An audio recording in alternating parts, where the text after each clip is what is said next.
اعوذ باللہ من الشیطان الرجیم بسم اللہ الرحمن الرحیم سورۃ الحج بسم اللہ الرحمن الرحیم یا ایھا الناس اتقوا ربکم ان زلزلۃ الساعۃ شیء عظیم۔ یہ فزع الاکبر جس سے کہ ختم ہو رہی ہے سورہ انبیاء، اسی کے تذکرے سے یہ شروع ہو رہی ہے سورہ حج۔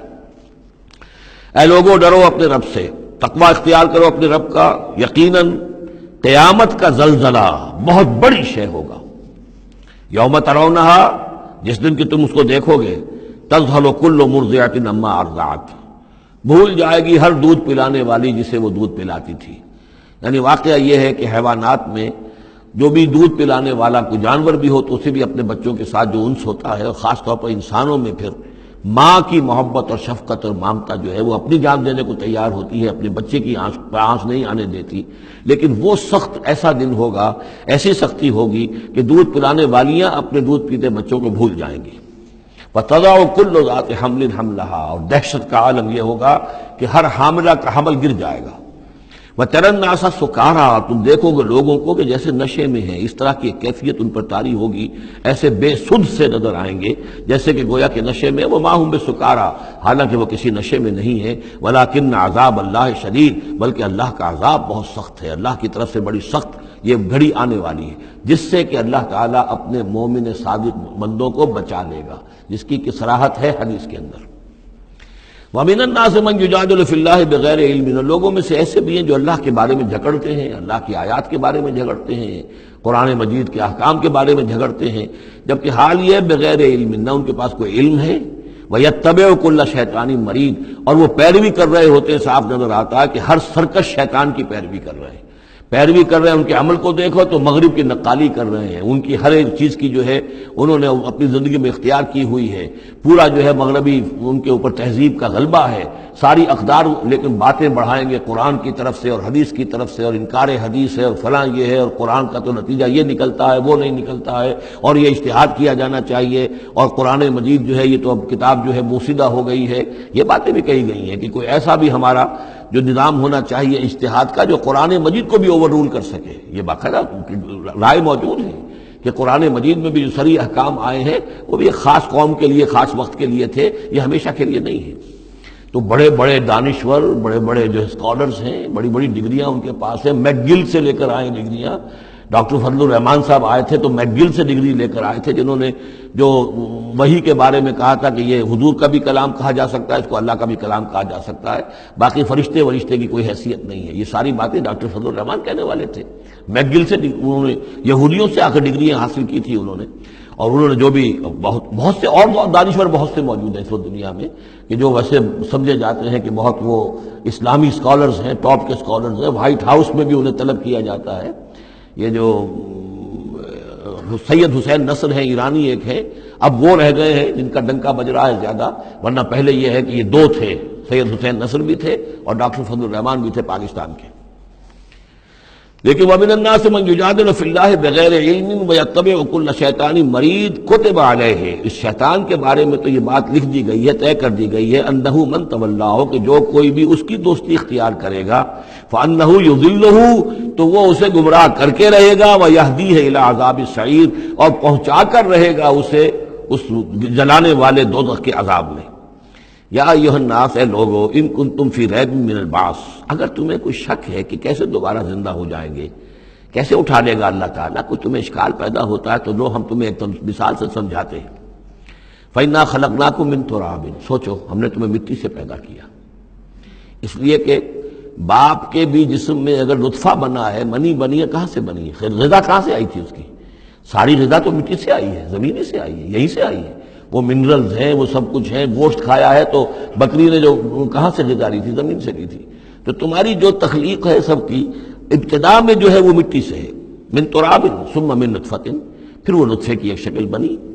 ثم من علقۃ، پھر تم ایک علقہ کی شکل میں تھے۔ اس علقہ کے بارے میں بعد میں عرض کروں گا، ابھی میں اس کا کوئی ترجمہ نہیں کر رہا۔ اس کا ترجمہ عام طور پر جمع ہوا خون کیا جاتا ہے، یہ ترجمہ صحیح نہیں ہے۔ ثم من مضغۃ، پھر یہ کہ وہ ایک لوتھڑے کی طرح تھا، گوشت کا ایک لوتھڑا سا تھا، مخلقۃ و غیر مخلقۃ، پہلے اس پہ کوئی نشانات تھے ہی نہیں، پھر اس لوتھڑے کے اوپر نشانات آنے شروع ہوئے، معلوم ہوا کہ یہاں سے یہ بازو نکلیں گے، یہاں سے یہ ٹانگیں نکلیں گی، اسی کے اندر جو ہے یہ آثار شروع ہو گئے۔ لنبین لکم، تاکہ ہم تمہیں کھول کھول کر بیان کر دیں۔ یہ جو بھی سٹیجز ہیں، کہ جو ایمبریونک جو سٹیجز ہیں، اس میں واقعہ یہ کہ اس کے بارے میں کیتھل مور کا میں قول آپ کو سنا چکا ہوں، جو تعارف قرآن کا میرا لیکچر تھا، کہ ان چیزوں کے بارے میں حیران اور ششدر ہیں جو اس وقت ایمبریولوجی کے سب سے بڑے ماہر ہیں، جن کی ٹیکسٹ بکس دنیا کے اندر سب سے زیادہ مستند مانی جاتی ہے، کہ ہم حیران ہیں کہ یہ ساری چیزیں قرآن مجید نے کیسے کہی ہیں، اور یہ بالکل ایگزیکٹ جو ہے تعبیر ہے ان سٹیجز کی، کہ جو رحم مادر میں انسانی جنین جن سٹیجز سے گزرتا ہے اس کی اس سے زیادہ صحیح تعبیر ہو نہیں سکتی۔ وَنُقِرُّ فِي الْأَرْحَامِ مَا نَشَاءُ، یہی مضمون چونکہ دوبارہ پھر آئے گا سورہ مومنون کے پہلے رکوع میں، تو میں وہاں اس کے بارے میں تفصیل سے کروں گا۔ اور ہم ٹھہرائے رکھتے ہیں رحموں میں جو ہم چاہتے ہیں، یعنی رحم کے اندر، پھر رحم مادر میں وہ حمل رہتا ہے، اب وہ حمل بیٹے کا ہوا ہے، بیٹی کا ہوا ہے، یا بیٹا یا بیٹی وہ ذہین ہے، فتین ہے، خوبصورت ہے، کیسی ہے، صحیح ہے، سالم ہے، وہ ہمارا فیصلہ ہے۔ نقر فی الارحام ما نشاء الی اجل مسمى، ہم ٹھہرائے رکھتے ہیں رحموں میں جو ہم چاہتے ہیں ایک وقت معین تک، ثم نخرجکم طفلا، پھر ہم تمہیں نکالتے ہیں، وہ تم چھوٹے سے بچے ہوتے ہو، ثم لتبلغوا اشدکم، پھر تم اپنی پوری جوانی کو پہنچتے ہو، قوت کو پہنچتے ہو، ومنکم من یتوفى، تم میں سے وہ بھی ہیں کہ جو پہلے ہی ان کا انتقال ہو جاتا ہے، انہیں قبض کر لیا جاتا ہے، انہیں اللہ تعالیٰ لے جاتا ہے، ومنکم من یرد الی ارذل العمر، اور تم میں سے ایسے بھی ہوتے ہیں جو بڑی ہی نکمی ضعیفی کی عمر کو پہنچ جاتے ہیں، لِكَيْ لَا يَعْلَمَ مِن بَعْدِ عِلْمٍ شَيْئًا، کہ پھر وہ نہ جانے سب کچھ جاننے کے باوجود کچھ بھی۔ بڑھاپا آتا ہے تو ایسا آتا ہے، ڈیمنشیا بھی ہو جاتا ہے، ساری ذہنی صلاحیتیں ختم ہو جاتی ہیں، یادداشت زائل ہو جاتی ہے، پھر بچپن کی عادتیں عود کر آتی ہیں، لِكَيْ لَا يَعْلَمَ مِن بَعْدِ عِلْمٍ شَيْئًا، پھر یہ صورت بھی ہو جاتی ہے۔ یہ ارذل العمر ہے جس سے کہ حضور صلی اللہ علیہ وسلم نے اللہ کی پناہ مانگی ہے کہ اللہ اس سے پہلے اٹھا لے، اس سے پہلے کہ انسان اس کیفیت میں آ جائے کہ جس کا نقشہ یہاں کھینچا جا رہا ہے، لِكَيْ لَا يَعْلَمَ مِن بَعْدِ عِلْمٍ شَيْئًا۔ بڑا سقراط تھا، بقراط تھا، کچھ تھا، لیکن اب کیا ہو گیا ہے اس کو دیکھیے۔ وَمِنكُم مَّن يُتَوَفَّى وَمِنكُم مَّن يُرَدُّ إِلَىٰ أَرْذَلِ الْعُمُرِ لِكَيْ لَا يَعْلَمَ مِن بَعْدِ عِلْمٍ شَيْئًا وَتَرَى الْأَرْضَ، اب ایک تو نقشہ کھینچا انسانی زندگی کا، اس آپ مٹی سے چل کر تم کہاں سے کہاں پہنچ گئے، پھر فوت ہو کے پھر مٹی بن جاتے ہو۔ یہ جس کی یہ قدرت ہے، جس کی یہ خلاقی ہے، جو اس سارے نظام کو لے کر چل رہا ہے، تمہیں اس کے بارے میں کوئی شک ہے؟ اس کی قدرت کے بارے میں کوئی تمہیں یہ شبہ وارد ہو سکتا ہے کہ وہ دوبارہ پیدا نہیں کر سکتا؟ اچھا ایک اور مثال لے لو،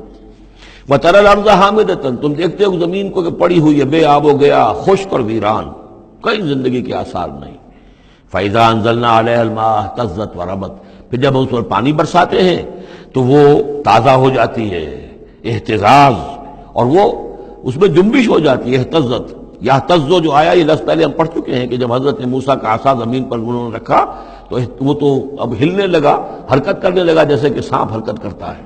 تو زمین میں بھی حرکت پیدا ہو جاتی ہے، اس لیے کہ اب جو کونپلیں نکل رہی ہیں وہ حرکت کر رہی ہیں، وہ ادھر ادھر جو ہے، پہلے زمین پڑی ہوئی تھی ساکن، صامت، ساکن، بے آب و گیا، خشک، لیکن اس کے بعد اہتزت، اس کے اندر ایک حرکت پیدا ہوتی ہے، وہ ربت، وہ ابھرتی ہے، گویا کہ جیسے وہ گھاس یا سبزہ اوپر اٹھ رہا ہے، اور جیسے کہ فصل گویا کہ زمین اٹھ رہی ہے، وہ اٹھتی ہے، ابھرتی ہے۔ وَأَنبَتَتْ مِن كُلِّ زَوْجٍ بَهِيجٍ، اور ہر طرح کی قسم کی تر و تازہ چیزیں جو ہیں وہ اگا دیتی ہے زمین۔ تو ذرا سوچو، زمین مردہ تھی، اللہ نے زندہ کر دیا۔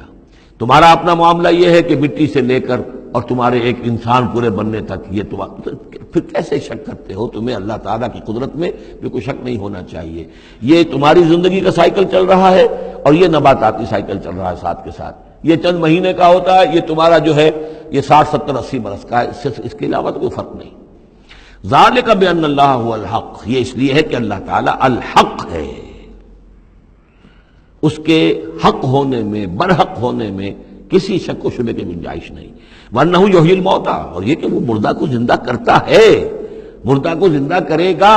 زمین تمہارے سامنے مردہ پڑی ہوتی ہے اور زندہ ہو جاتی ہے۔ وَأَنَّهُ عَلَىٰ كُلِّ شَيْءٍ قَدِيرٌ، اور یہ کہ وہ تو ہر چیز پر قادر ہے۔ وَأَنَّ السَّاعَةَ آتِيَةٌ، اور یہ کہ قیامت آ کر رہنی ہے، لا ریب فیہا، اس میں کسی شک و شبے کی گنجائش نہیں۔ وَأَنَّ اللَّهَ يَبْعَثُ مَن فِي الْقُبُورِ، اور یقیناً اللہ تعالیٰ اٹھائے گا ان کو جو قبروں کے اندر ہے، بعث بعد الموت ہو کر رہے گا۔ صدق اللہ العظیم۔